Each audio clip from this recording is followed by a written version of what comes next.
beautiful. Welcome. We're Kiana and Megan. Two wives, two mothers, and two women on a journey of rediscovering ourselves. Megan is a boudoir and motherhood photographer and yoga instructor. And Kiana is a health coach who specializes in supporting women and mothers, While our professions may look different, our heart behind the space is the same. helping women reconnect with who they are beyond the roles they carry. We don't claim to have all the answers. We're still learning, growing, and becoming right alongside you. So pull up a chair and join us at the table. This This is her rediscovery.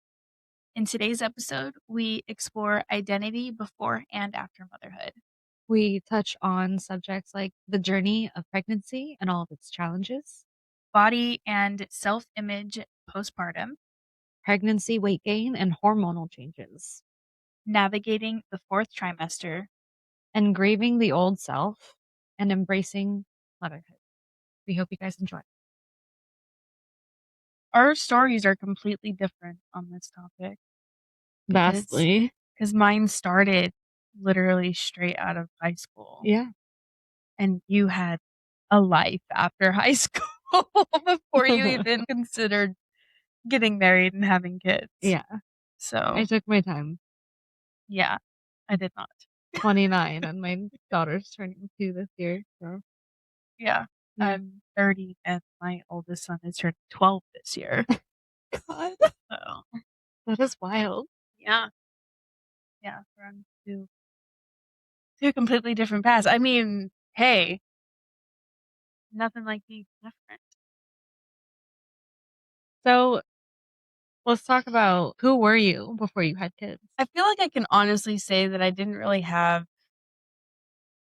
time to be my own person Mm. before having kids. I was obviously, but it's like my whole identity before having kids was A high school a high student? school student. Yeah. Yeah. So like that's what it was. And I got pregnant after graduating and I my was in my first year of college. So I graduated high school in 2013 in June, and I got pregnant in November. How long had you been with Matt? Matt and I got together July of 2011. So that was right before my junior year that we got together. And then So like 2 years? about I two think and a you're half dating for years. 2.5 years. Yeah. Yeah. And then ready or not, you guys were obviously not trying, right? I mean, we kind of were, but not necessarily. I feel like we just were kind of more so being careless. And we knew what we were getting into. We just didn't think that it would happen as quickly as it did Mm-hmm. because, I mean, we just started to like not care as soon as I graduated. You're like, it's okay if it happens? Yeah. And literally it only took 3 months. With like all of my pregnancies, it only took us 3 months to get pregnant. Well, that's awesome. Yeah. Super fertile mama over here. Super fertile. Let's be careful, you guys. um, yeah. And then it was it was funny though because he actually proposed to me. He proposed to me in October and we didn't tell anybody that we were engaged. Oh, Nobody knew. wow. And then we got pregnant around Thanksgiving weekend, I Mhm. guess. And I technically didn't find out until like New Year's. Mhm. But yeah. Well, that's Yeah. yeah. So you didn't have I mean, you were a choir girl. You love to Yes. sing. What else did you do I was in for fun? photography. Okay. I did like photography, but then I got to college and my college professors were awesome, but one of them, she was very intimidating. Like she Oh, was just very stern and terrifying. Everybody was terrified of her. My other college professors were awesome though. Like, Jeff, I love you. You are amazing. Um, yeah. I mean, my Well, identity my whole life was based off of being a daughter and a sister to alright. Ireland, who is handicapped. She has Rett syndrome, which means she can't walk, talk, or crawl uh, her whole life. So uh, she became my whole entire world. You were a caregiver. Yeah, like I was like a second mom to her. Mhm.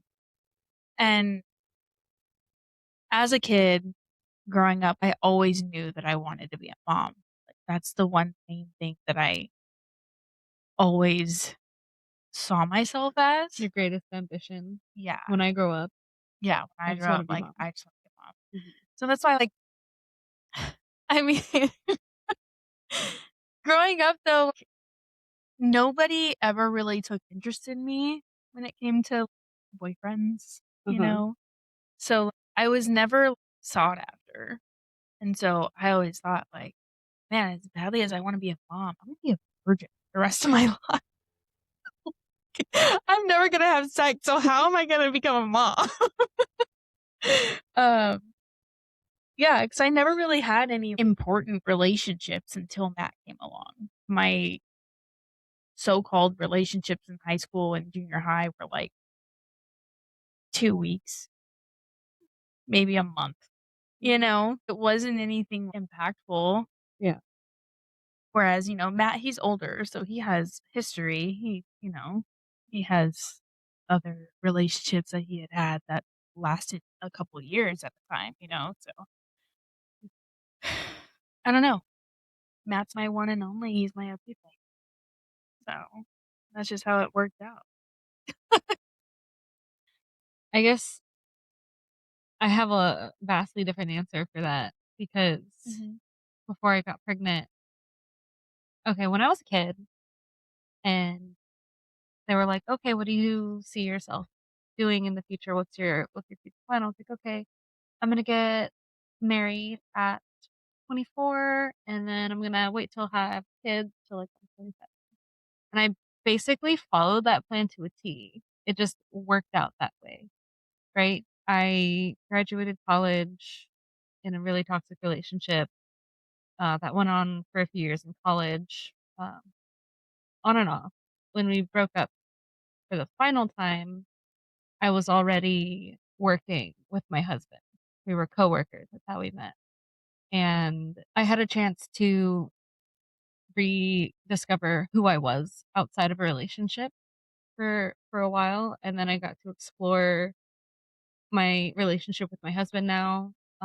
We got married in 2019, really young. I think we were 22 and 23 years old when we got married. mhm, Um, so I got married at 23, and then we waited a few years, uh, and I was about 26. I got pregnant and gave birth in 2024. yes, I got pregnant in 'Cause 2023. I had so many jobs. I had so many friends come and go. I had so many eras, so Yeah, many phases that I got to go through. And by the time we got pregnant, I was at a phase of, all right, what's next? I'm just kind of waiting for the next phase of life. And I was waiting for purpose. I was feeling kind of lost. And I had this feeling like, I think I'm ready. I think I'm ready to become a mom and to step into that next phase of life with my husband. So we were talking about it. We're like, all right, let's just not try really hard, but let's stop trying to not have a baby. yeah, So it took over a year for us to finally get pregnant. And it was great. We were terrified. yeah. We are excited. As much as we wanted to have a kid, we've always talked about having kids. So we were always aligned on that. But oh, I was such a stoner so much throughout the years. And Same. it was amazing when I had my baby and I didn't want to escape reality anymore. Right. I sobered up naturally just because I wanted to be here. I wanted to be present. I wanted to be fully there for my daughter. Right. Yeah. And it sobered me up in like the most healing and wholesome way. So I used to party a lot in college and I stopped drinking when I got pregnant, but I was so glad that I had an excuse publicly, socially to not be drinking Yeah. because I was only kind of drinking at family parties and get-togethers because everyone else was doing it, It's a and I social didn't pressure. want them to think I was pregnant when I said no to drinking, Mhm. and the questions were coming. We'd been married for so long that we're like, "All right, where's the kids? Where's the kids?" Yeah. So I didn't wanna tease people into thinking we were having a kid before. Yeah. So I I I'm done breastfeeding now. I still have no desire to drink alcohol. It doesn't appeal to me at all. I'm just Yeah. kind of done with that phase. Um, but yeah, I'm a big dreamer, right? Luis and I had mentors who taught us to dream big and then reverse engineer our future that way. So figure out where we want to go and then figure out the best path to get there. So I guess the person that I was before I got pregnant, I was dreaming so big and then all my dreams were starting to seem really out of reach and feeling stuck and uh, not really knowing who I was outside my marriage. But knowing that I wanted more and I wanted purpose and having this identity shift even before going into motherhood kind of left me on really unstable ground as far as my identity. So as much as I feel like I did everything right, according to what Like you, people well, say, yeah, get you, married, have your married life, and then have kids, wait till you're older, as much as I feel like that did prepare me, I still wasn't ready. yeah, You can never really be ready. right. They always say you're never ready. No, and I love that for you because and how our stories are so different because you did do the cliche Mhm. by the book thing, all the steps, whereas I was the complete opposite. Even though I didn't think that I was gonna become a mom as young as I did. I really did think I was gonna be in my 20s, like mid-20s. But it's the fact that I got pregnant basically right out of high school, and then I had my baby, and I didn't get married until after I had him Mhm. and right before I got pregnant with my second. So, yeah, our stories are just, like, very different, but regardless of when you do end up having a child or even just consider having a child, you're never fully ready because you Mhm. don't know what the heck is coming. You really don't. And you always hear that from moms. They're like, "Oh, just wait. You won't understand until you have a kid of your own." My mom told it to me all the time. Oh, yeah, same. And you might have said it to me once or twice, like, "You'll understand once you have kids." Yeah, There's no other way to put it. yeah, You just don't understand until you have your own kids. and I think there's even a level where even now, even though we're both mothers now, we're still at a different standpoint because you only have 1. Yeah. I have 4, and even if I just had 2, there's still it's a different shift. Mhm. There's even more to take on, Mhm. you know? Yeah. I mean, 1 kid is a lot, 2 kids is a lot, any amount of kids is a lot. It really is because it's no longer just you Yeah, and your partner. yeah, So, let's backtrack a little bit and talk about pregnancy. yeah, So, what was that journey like? Because that's a huge transition point. Like, you have 9 months to mentally prepare. yeah, They always say your life is no longer yours, it belongs to your child now, which is so true. yeah. I mean, my first pregnancy was completely terrifying, which I'm sure you could probably relate because you have this whole idea, "Oh, yeah, there's gonna be a baby." But then you get pregnant and you're just like, "Oh, shit, I'm pregnant.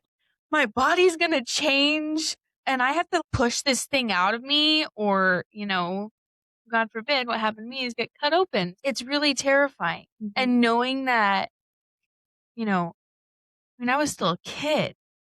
I was technically an adult, but I was still a kid and I wasn't fully aligned in my body and knew my body, in that kind of depth to where I'm just trusting the process. Mhm.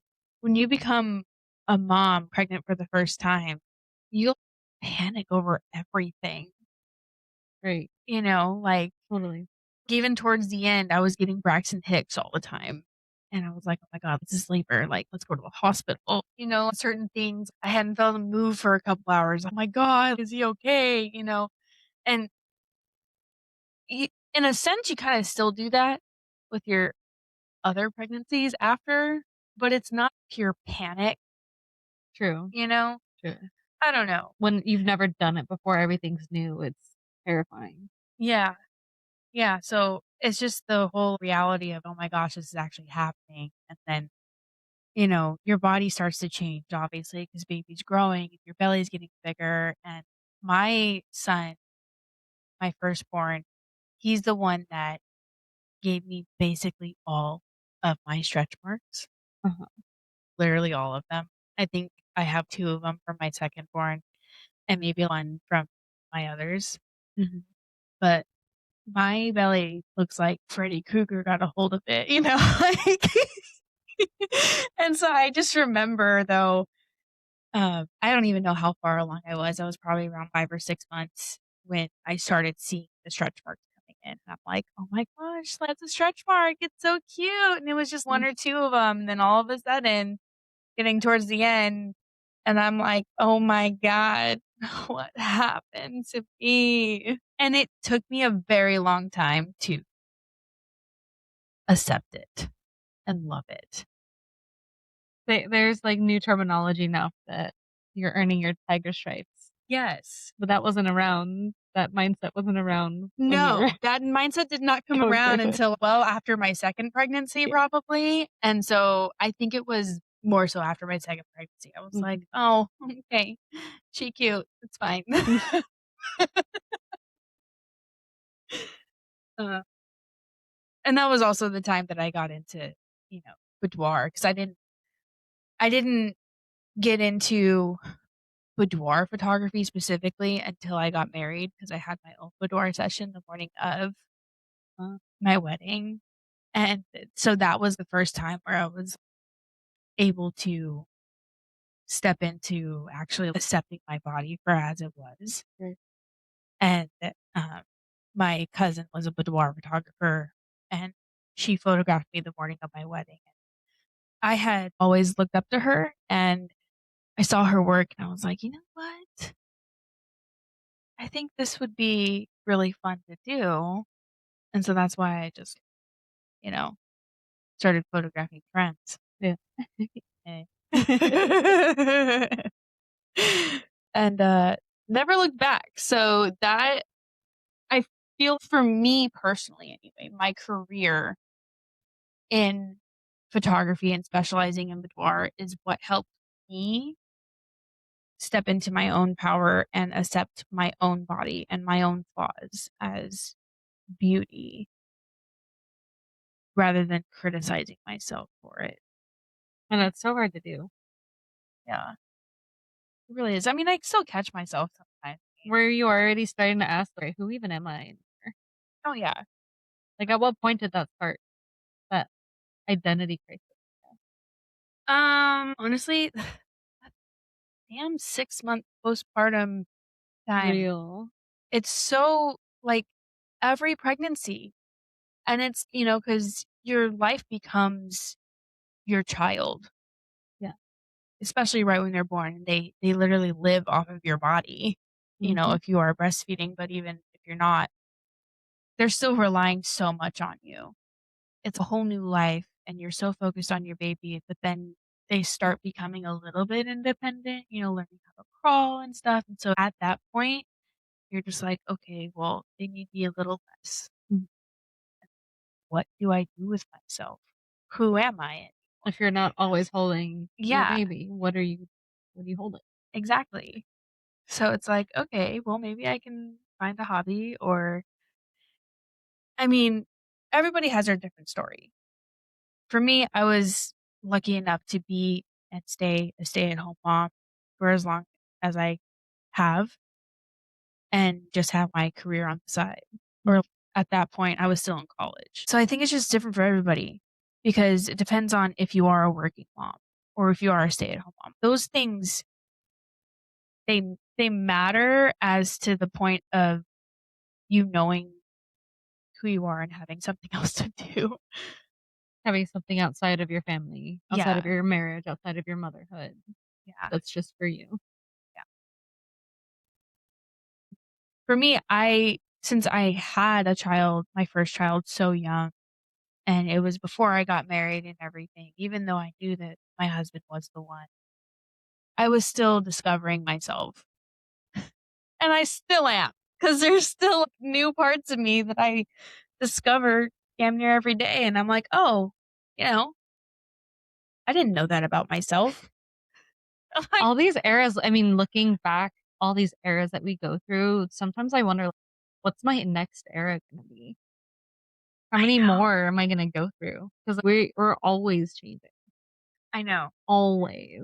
And you think about it as a woman, you're just like, all right, we have our adolescence and our period starting. And then, okay, this is the time frame where we have babies. And then we're going to have to go through menopause.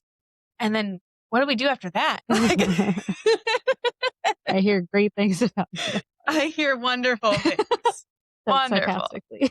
Yes. So, your pregnancy stories, I'm sure they were different for each pregnancy, right? Or did you experience most of the same symptoms every pregnancy? I mean, most of the same, but I never really got nauseous. I think with my second one, that's why I thought he was a girl because my first was a boy.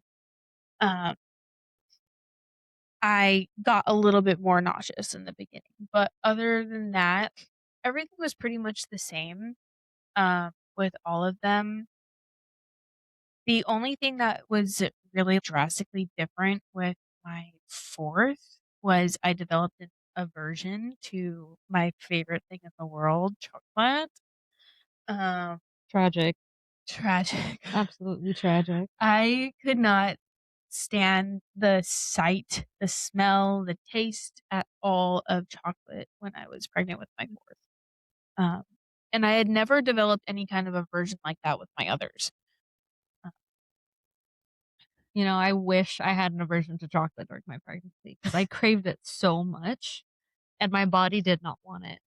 It Really? was, well, I had gestational diabetes, essentially. So I could not eat chocolate as much as I wanted it. Yeah. I craved it so bad.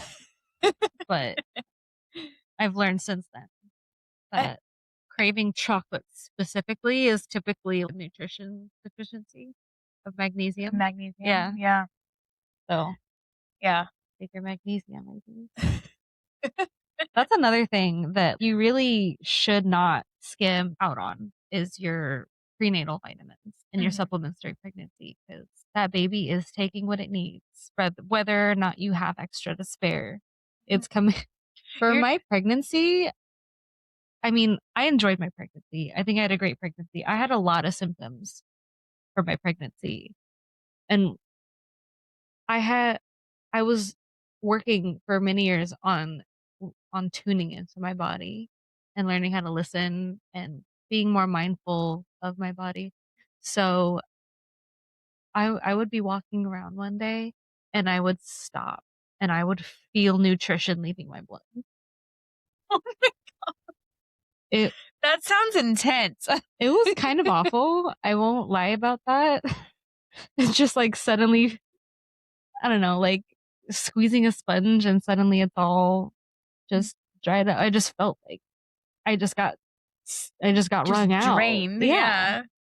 Yeah. Um, a lot of fun sensations felt being pregnant. I remember the first time I felt my organs move Oh, when she was getting bigger, yeah. and it literally felt like she was just rearranging the furniture. I mean, she was. But I didn't, that wasn't something that anyone ever prepared me for. Like, oh, you're gonna feel your organ. No, that just, I was talking to my husband one day and I froze and he's like, is everything okay? I'm like, I think I- this is just weird. I think my organs are moving. Like, are you okay? He didn't know what to do. I didn't know what to do either. But I had a ton of aversions during my pregnancy. I had an aversion to healthy foods. Okay, see, I that's couldn't kind eat of how my salad. third one I was. couldn't eat anything. I had a pretty healthy diet getting Yeah, pregnant, and I was planning on having a super healthy pregnancy. And right. then I couldn't. I would look in the fridge. I would open the fridge. I would look at all the healthy chicken, salads, fruits, and I'd be like, there's no food in the fridge. None of this registered to my brain as food. So I'd go in Yeah, the pantry and I'd see the mac and cheese. I'd be like, okay, that's food. that's. Let me go find a hot dog to chop up into my mac and cheese. I was the same way though with my third. Well, technically my fourth because my third was my miscarriage um early on, but then my third full term pregnancy, he did not let me eat healthy at all. And then it was funny because my last pregnancy, it was the complete opposite.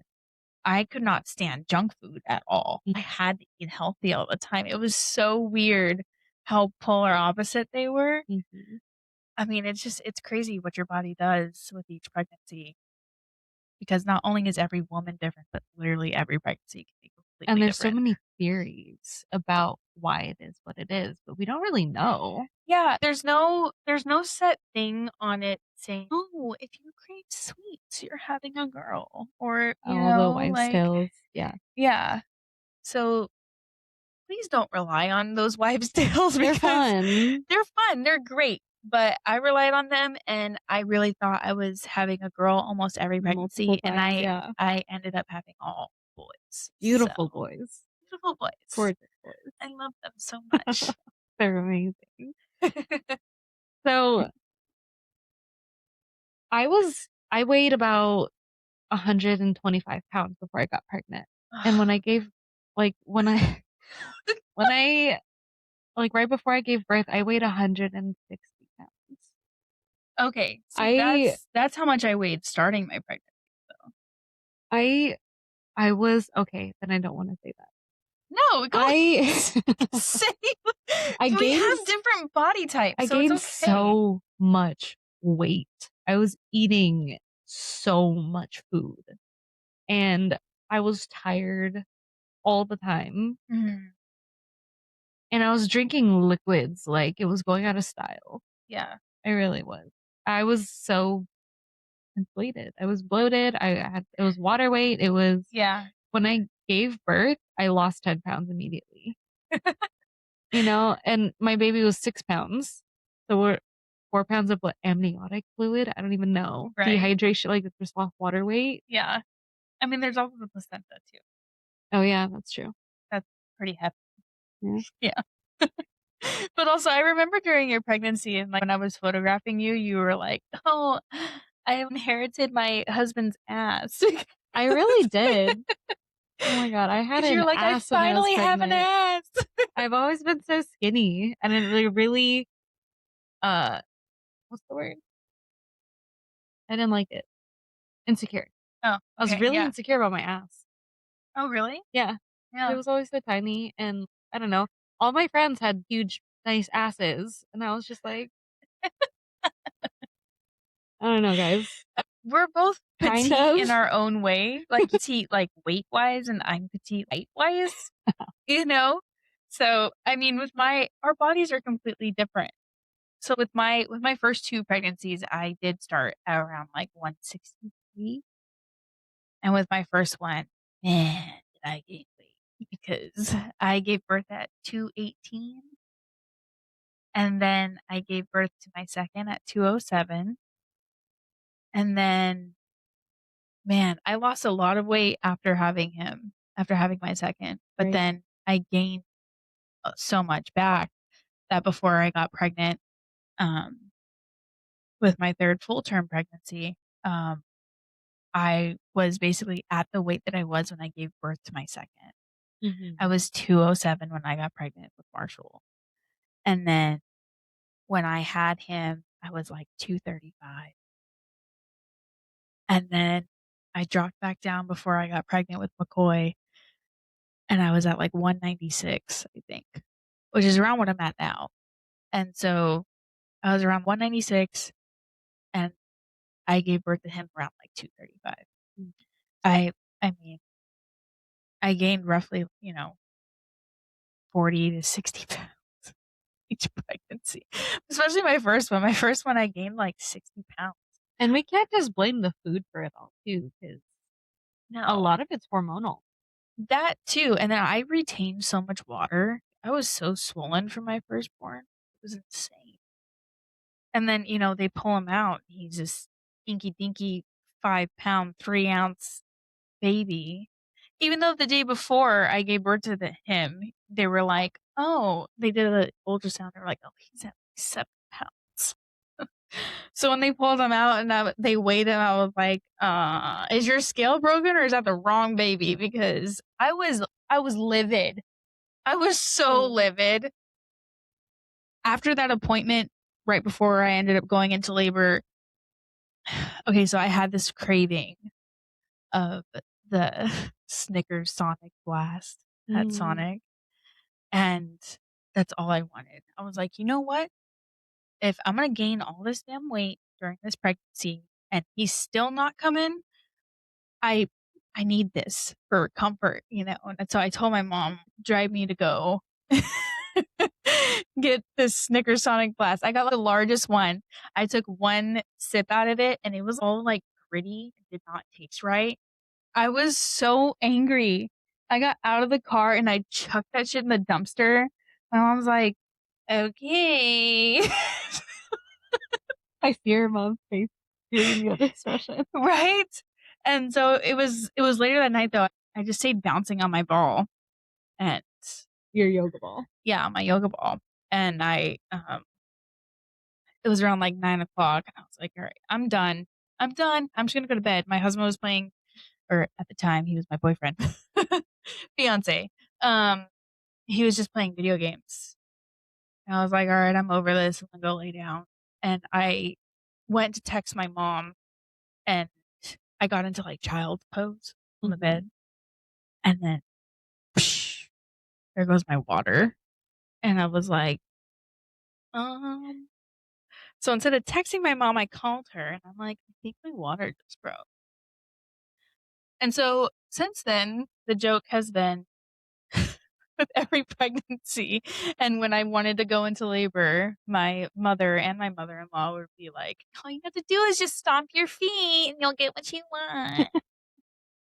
Kind of, yeah. That's what I want. Yeah, yeah. One of my least favorite parts of pregnancy was the super smell. Oh, yeah. I call it my unsuperpower because it's not it. You're Oh, already yeah. like fighting nausea. I had a lot of nausea, not just for the first trimester, but like throughout the pregnancy. Mhm.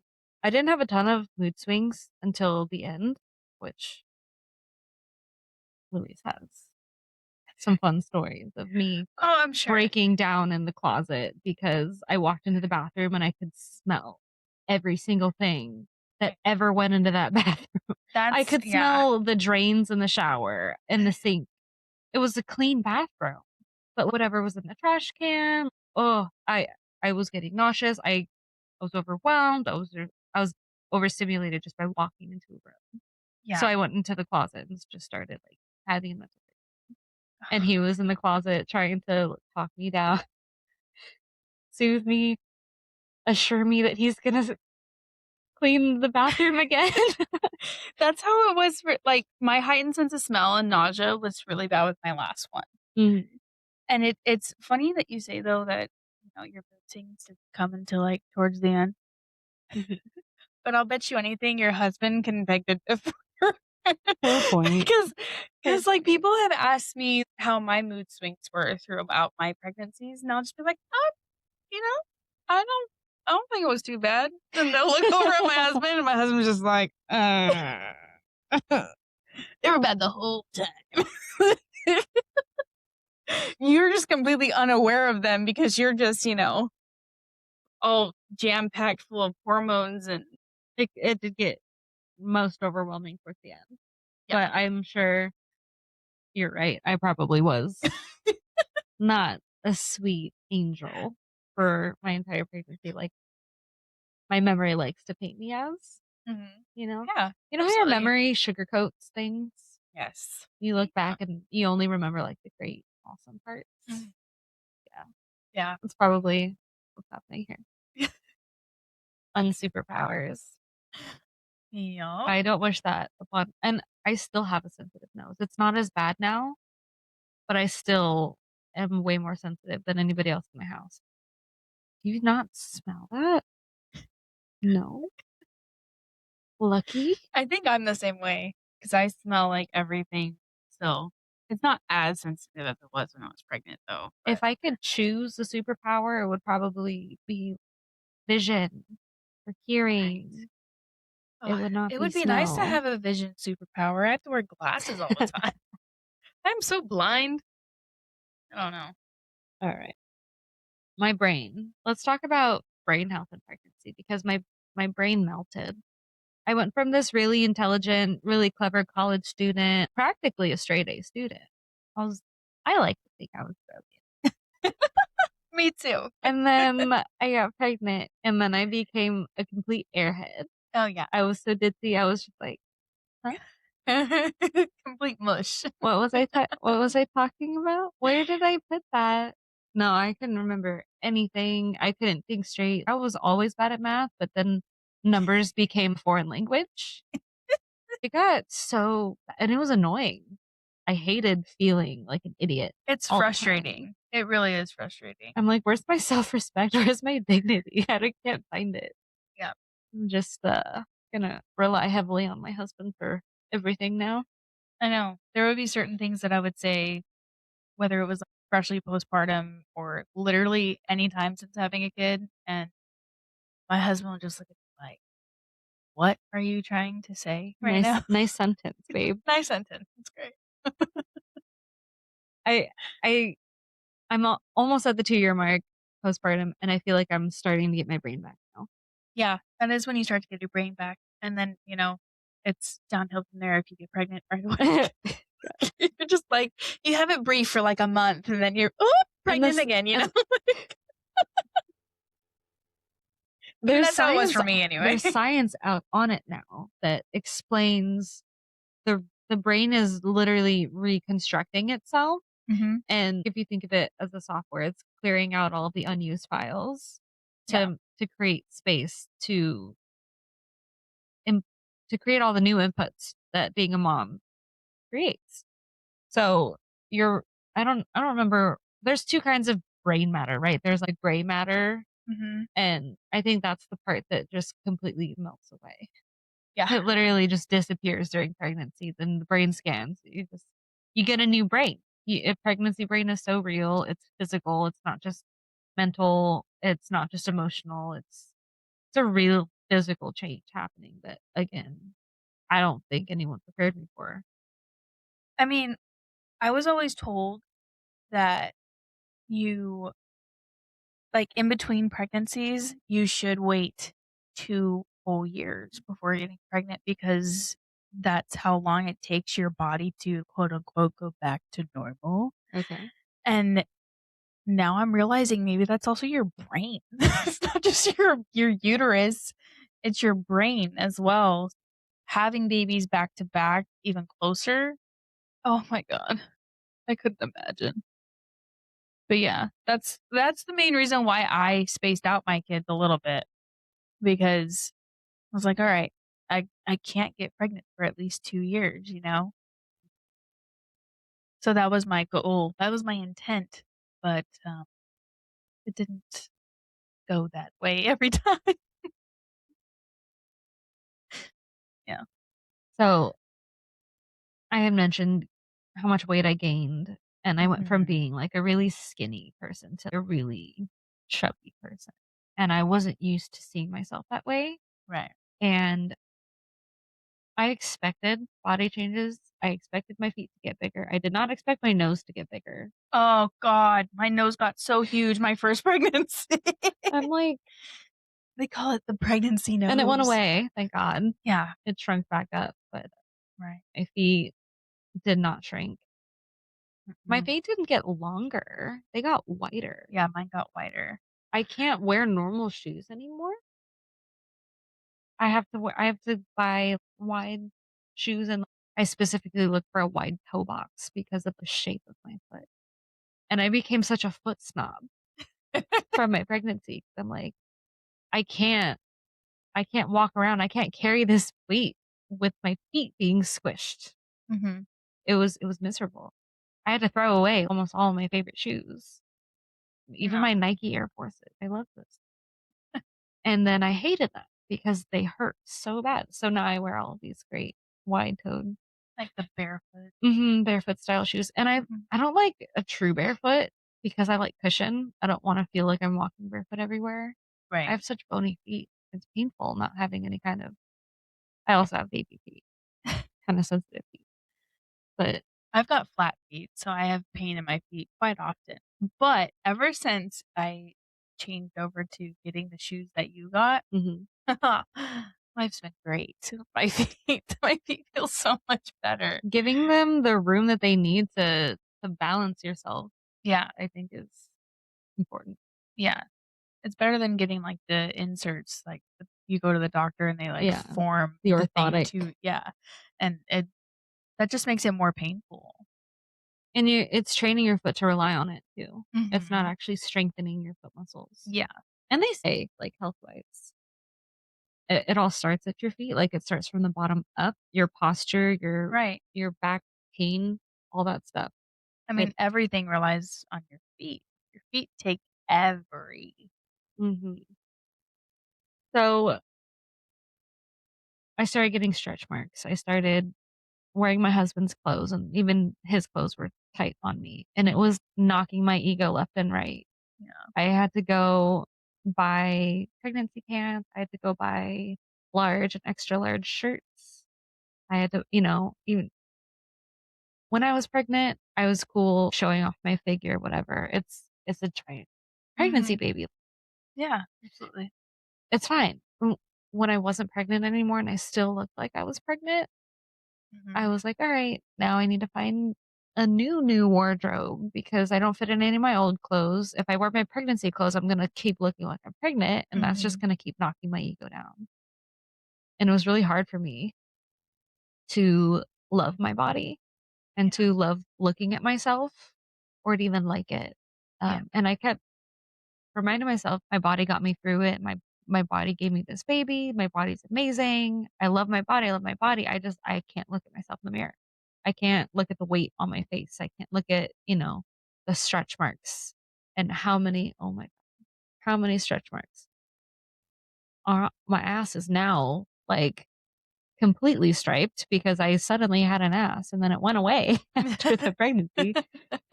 So like belly ass, it was really hard for me to journey back to love myself, and I wasn't losing weight.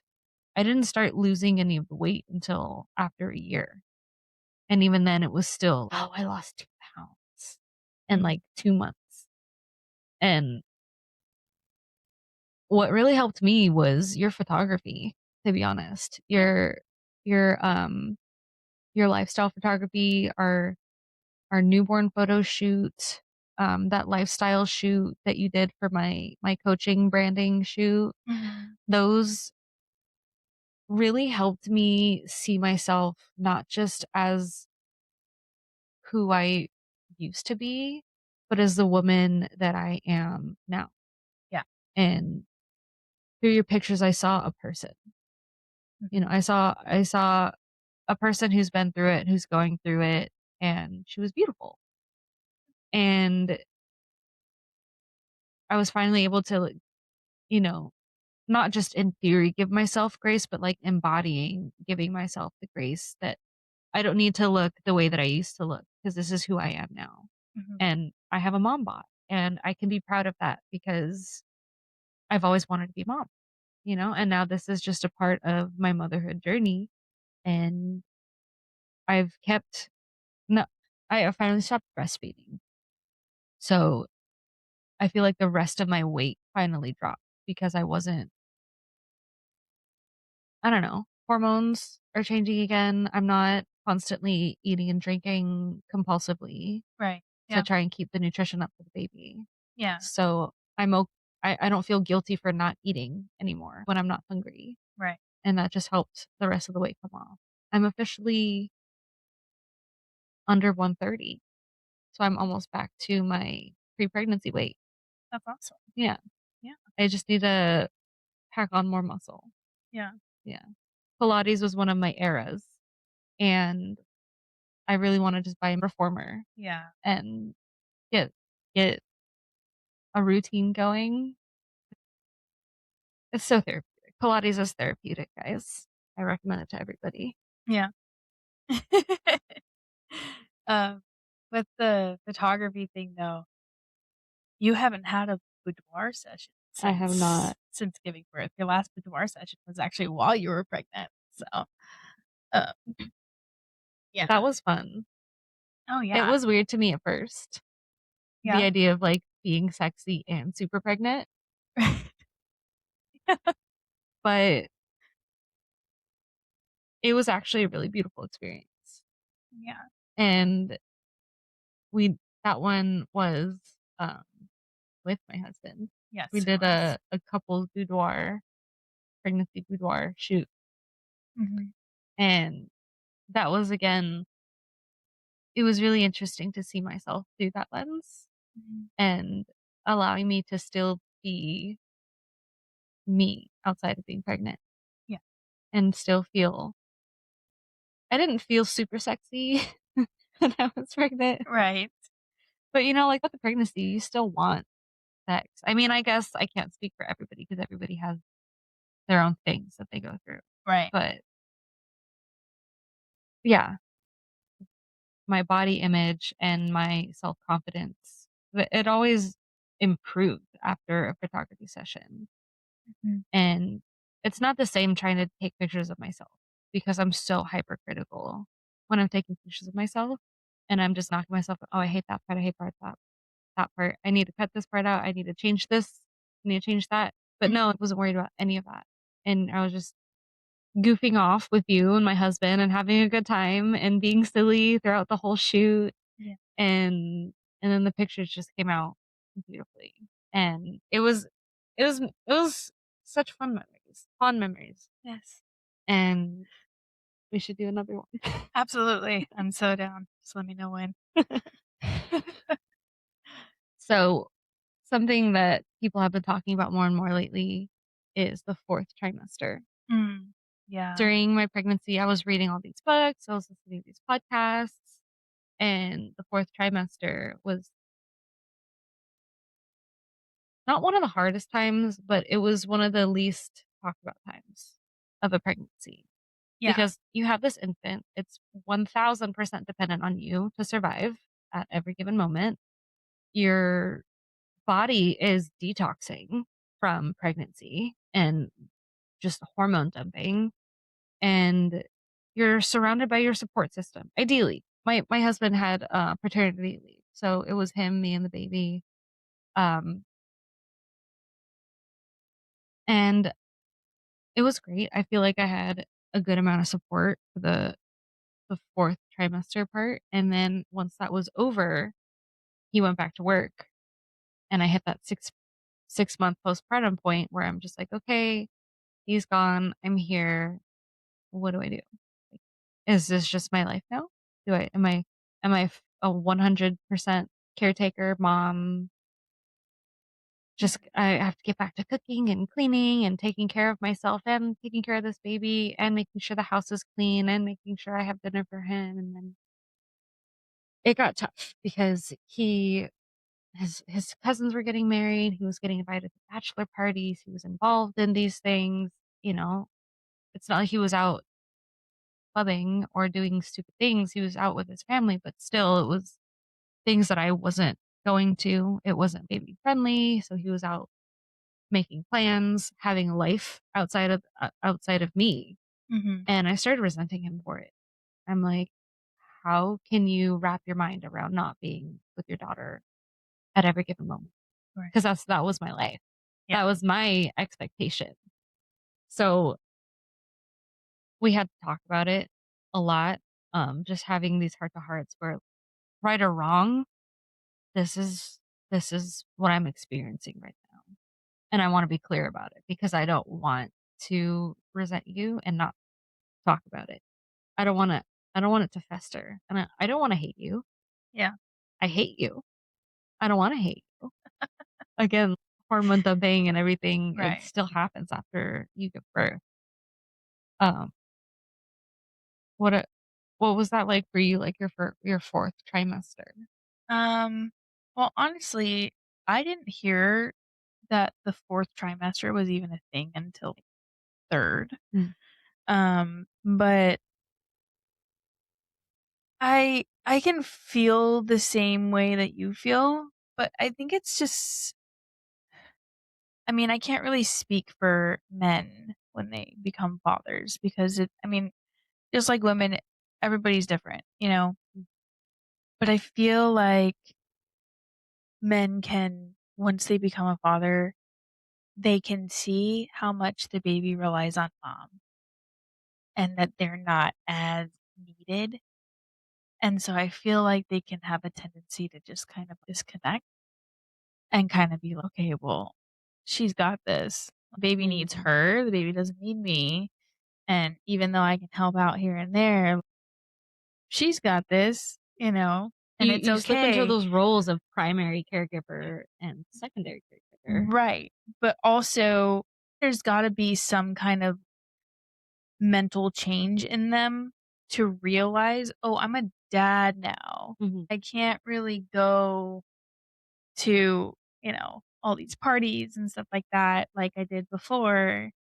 And, because I think he probably came to a realization eventually being like, oh, my wife's not here with, oh, she's stuck at home with the baby and I'm over here partying. Like, um, I mean, it's just, I don't know, I guess fairness in it all and just seeing your contribution. I Yeah. Our marriage changed so much when I got pregnant, and it changed so much once I gave birth.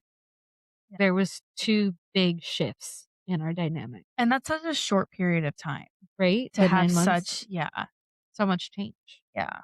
So, when I got pregnant, he was freaking out, and he was like, I need to get a job. I need to do Mhm. this. I need to," he's like Yeah, future planning, right? right. And he's trying to prepare to be able to provide the best life for us. I love him. He's a great guy.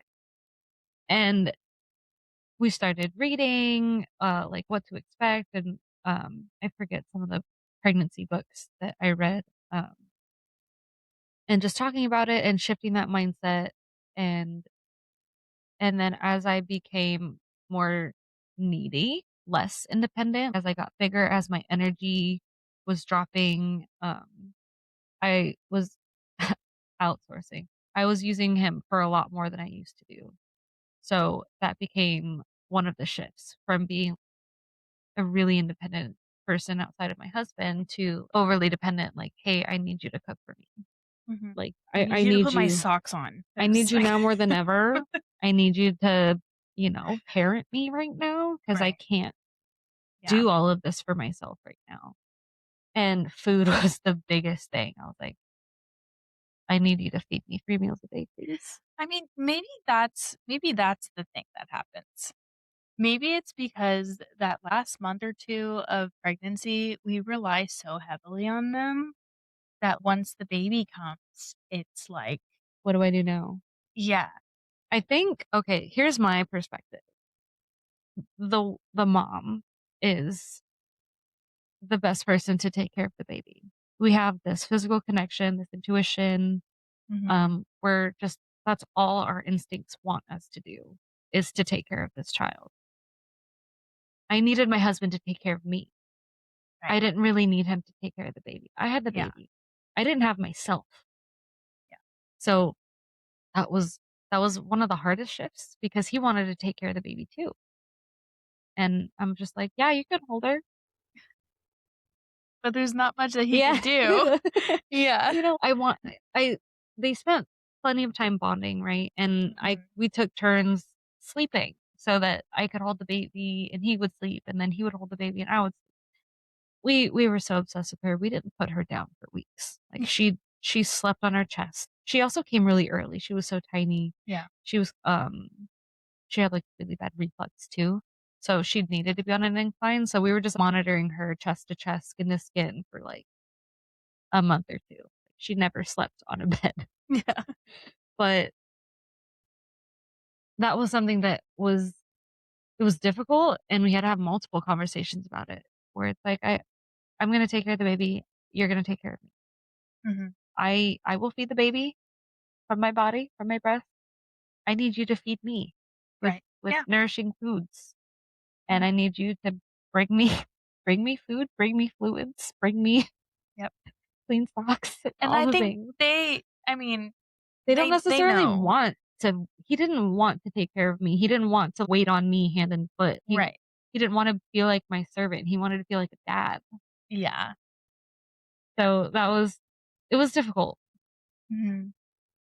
And then again, the resentment when he would not be home, not taking care of me. I'm like, "Ugh, why Yeah. aren't you here? Like, why don't you wanna take care of me?" Completely Yeah. unrealistic expectations. So, when we would Right. talk about it, I would tell him I would start off like, "Right or wrong, I'm not saying that what I feel is correct and right, and you need to do it, everything according to how I'm feeling about it, but this is what I'm experiencing right now, Mhm. and I wanna work with you through this. I don't wanna tell you who to be and what to do because I need you to be your own person, but I need you to know where I'm at right now so that you can help me." But he didn't know how to help me if I didn't tell him what I was going through. Right. So a lot of evolutions in the relationship. Mhm. Yeah. Um, I think a big thing we should talk about is now that you're a mom and Mhm. now that you're evolving as a couple, you start to miss the person that you used to be. You start to miss the life that you used to have when you didn't have all of these responsibilities, all this weight, all of this not like like paranoia, but you have so much more to worry about when you have a baby. You're worried about their health, you're worried about their safety. You're worried about their futures. You're worried about money and your jobs more so than you ever were Mhm. before you were taking care of the baby. Yeah. And I don't speak for everyone, but for me, I was so ready to have my baby. I wanted her so much. I've always wanted to be a mom, like you said. Mhm. What did you want to be when you grew up? I only knew that I wanted to be a wife and a mom. I Yeah. didn't have a dream job or a career. It was just that's who I want to be. And at the same time, as full of joy and just awe at being a mom, it was still hard and I was grieving who I used to be in the life that I used to have. Because we would go on trips, we would travel, we would go out with friends, we would go out dancing, we would do all of these fun, carefree things whenever we wanted. Any night of the week, we could just go out and not have anything to worry about. Yeah. And missing those parts of myself, missing the fun and the adventures that we would go on together, missing our spontaneity. Yeah. And there was a big grief period for him too, but you feel guilty. I felt guilty for grieving my past because this is exactly what I was hoping and praying for. I don't want to be ungrateful for it, but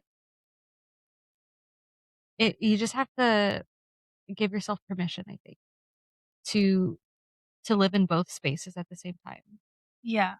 I mean, okay, so for me, it's a little different just because I feel like I didn't really, since I was so young, I didn't really have much of a life to per se miss. Mhm. I mean, I do miss the things that I took interest in as a kid. Like, I was a dancer. I not ballet or anything like that, but I did hip hop dancing, and I loved it. It was my thing aside from singing. Those are the things that I did as a kid, and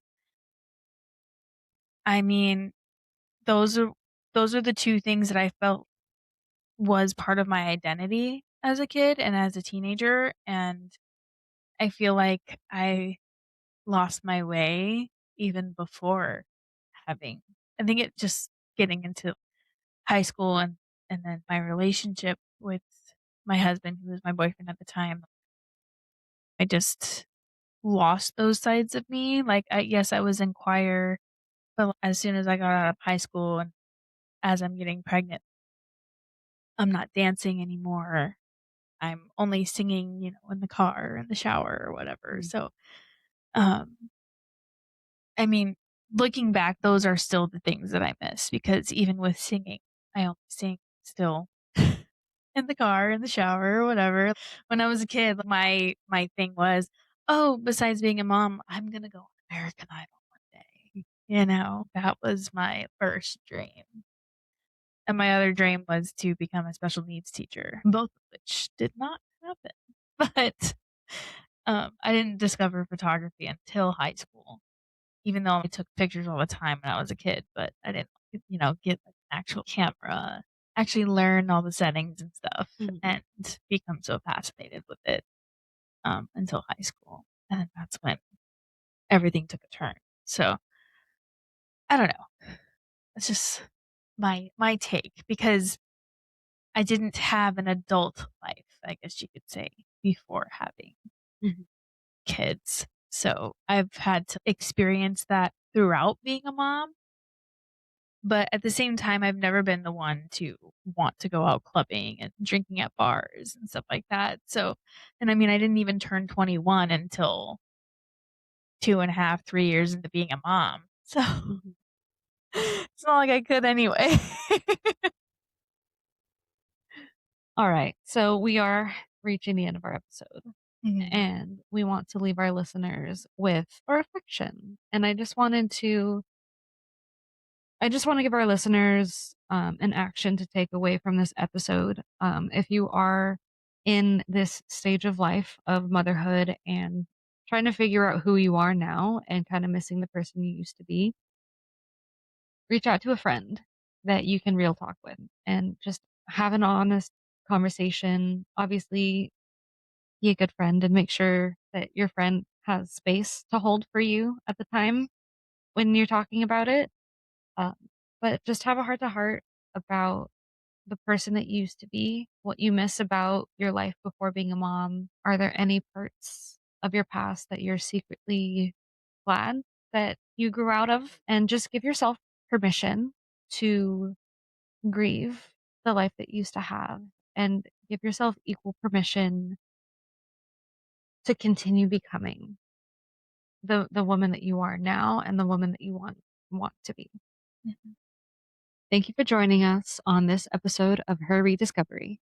If today's episode spoke to you, share it with a woman who needs to feel seen. And take one small step this week toward the woman you're becoming. She was never lost. She was just waiting to be rediscovered. We'll We'll see see you you next next week. week.